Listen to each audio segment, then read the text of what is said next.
सुप्रभात बच्चों। आज मैं फिर संज्ञा टॉपिक के बारे में आपको बताने जा रही हूँ। सबसे पहले मैं संज्ञा के भेद, व्यक्तिवाचक का जातिवाचक में प्रयोग, फिर जातिवाचक का व्यक्तिवाचक में प्रयोग। आज मैं भाववाचक संज्ञा का जातिवाचक संज्ञा के रूप में प्रयोग करना आपको बताऊंगी। जैसे परिभाषा, भाववाचक संज्ञा शब्दों का प्रयोग एक वचन में होता है।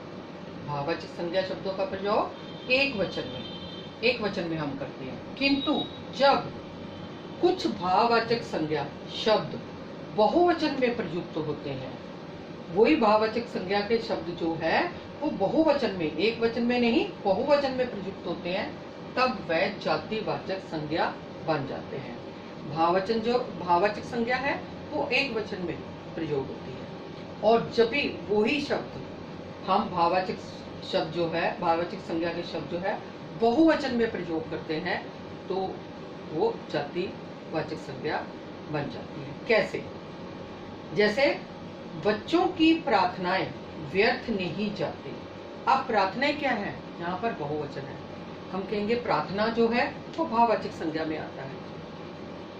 प्रार्थनाएं लगाने से, बहुवचन बनने से वो जातिवाचक कैसे बन गई? जातिवाचक बेटे प्रार्थना, एक प्रार्थना हम कर रहे हैं, और जातिवाचक में जिसमें हम बहुत सारे उसके और भी रूप प्रार्थना होते हैं, तो वो बहुवचन में चलेगी। जैसे ही वो वाक्य के अनुसार बहुवचन में गई, तो प्रार्थना शब्द जो भाववाचक था वो जातिवाचक बन गया। अगला उदाहरण, ऊंचाइयां नापनी है तो हिमालय का भ्रमण करो। भ्रमण में सैर।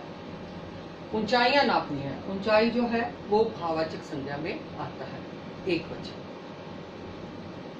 वही ऊंचाई शब्द जब हमने वाक्य के अनुसार हमने ऊंचाइयां नापनी है, ऊंचाइयां कई तरह की हो सकती है, बहुवचन में चला गया।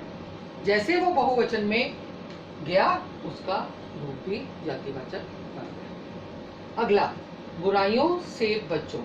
आप कहते हैं हम बुराई जो है वो भाववाचक संज्ञा में आता है, और बुराइयों से बचो ये वाक्य के अनुसार जो है वो भाववाचक से जातिवाचक में चला गया। कैसे? क्योंकि बुराइयां बहुत सारी होती हैं, उसके बहुत सारे रूप हो जाते हैं। जिस रूप का हम उसका बताएंगे, उसकी व्याख्या करेंगे, वो तो भाववाचक में रहेगी। यदि हम उसी बुराइयां बहुत सारी बुराइयां, तो वो बहुवचन में आते ही वो जातिवाचक रूप ले लेती है।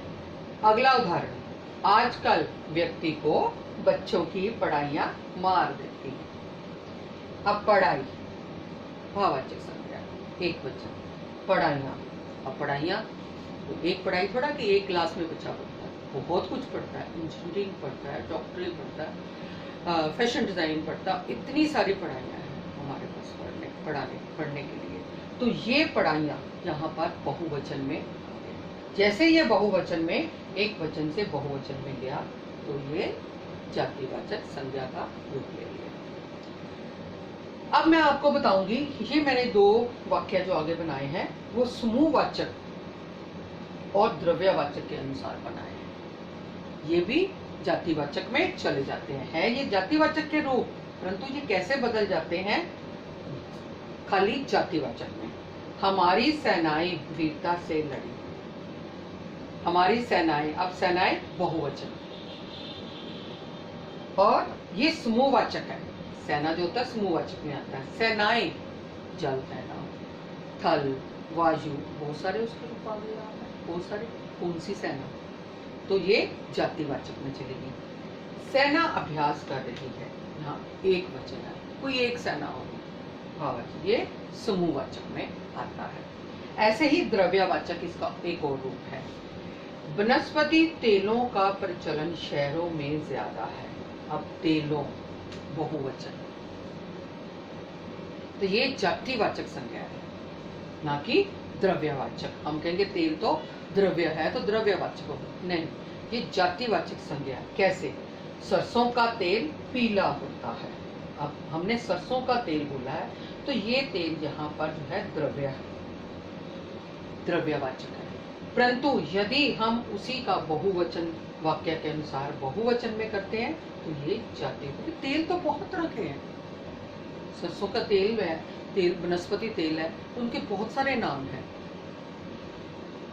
जैसे शहनाई ब्रांड है, आपका कोकोनट तेल है, बहुत सारे तेल हैं, ऐसे तिल का तेल है, तो अलग अलग तेलों का उसमें नाम है, तब बहुवचन। तो ये जातिवाचक में इसका प्रयोग होता है, द्रव्यवाचक में ना होकर जातिवाचक में, यहाँ समूहवाचक में ना होकर सेनाएं जातिवाचक। इस प्रकार बच्चों आज हमने जो पढ़ा वो भाववाचक संज्ञा का जातिवाचक संज्ञा में के रूप में प्रयोग, कि भाववाचक संज्ञा जो है वो एक वचन होती है, सबसे पहले उसका प्रयोग हमेशा एक वचन में होता है।